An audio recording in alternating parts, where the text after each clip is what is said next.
ఓ cricket అనంగానే టీవీలోకి వెళ్ళి కదలరబ్బా. ఆ ఆటగాడు అంత కొట్టిండు, ఈ ఆటగాడు ఇన్ని వికెట్లు పడగొట్టిండు, గాయన అట్లా గీనిట్లా అని తెంపు లేని ముచ్చట్లు. ఓడినా గెలిచినా నచ్చినా నచ్చకున్నా చూసుడే. కానీ లేడీ క్రికెటర్లు రఫ్ ఆడిస్తుర్రని, వరల్డ్ కప్లా దుమ్ము రేపుతుర్రని ఎందరికెరుకుల్లా? అసలు ఆడోళ్ళ ఆట చూసిండ్రా? ఫైనల్ పోయిండ్రు మళ్ళా. ఆట అంటే ఆటే పోన్రి.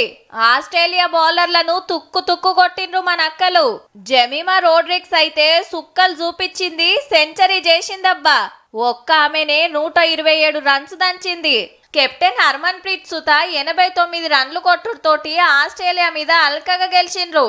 సెమీఫైనల్లా వాళ్ళు ఫస్ట్ బ్యాటింగ్ చేసి 50 ఓవర్లల్లా 338 రన్స్ చేసిండ్రు. అంతకంటే ఎక్కువ కొట్టుడు మనోళ్లతో ఏమైతది, ఇక ఓడిపోయినట్టే అనుకున్నారంతా. ఫస్ట్ లా టప్ప 2 వికెట్లు కూడా పడ్డాయి. ఇక టెన్క చాలైంది మనోళ్ళ ఆట. నా సామిరంగా కొట్టుడే కొట్టుడు.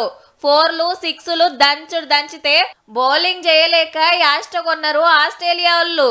ఇంకో 9 బాల్స్ ఉండంగానే అల్కగా గెలిచి దునియా రికార్డు కొట్టేసిండ్రు. తోపు టీం మీద గెలుచుడంటే మామూలు ముచ్చట కాదుల్లా. మహిళా వన్డే ఆటల 339 పరుగులు చేసినోళ్లను ఓడిచ్చుడు ఇదే తొలతమల్లా. ఇక ఆదివారం నాడు సౌత్ ఆఫ్రికా తోటి ఫైనల్. మనోళ్ళ తాకత్ చూస్తుంటే అందులో కూడా గెలిచి ప్రపంచ కప్ పట్టుకొచ్చేటట్టే ఉన్నారు.